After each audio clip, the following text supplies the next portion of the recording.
that Atlas rocket that took up the satellites.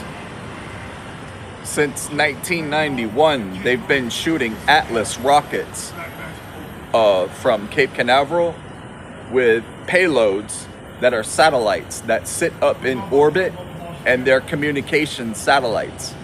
The communication satellites can do some pretty horrible things, totally deprive you of all your privacy.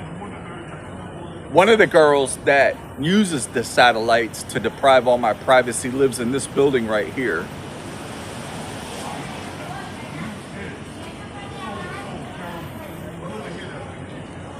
So that's my version of what I think should be free speech for today. Thanks.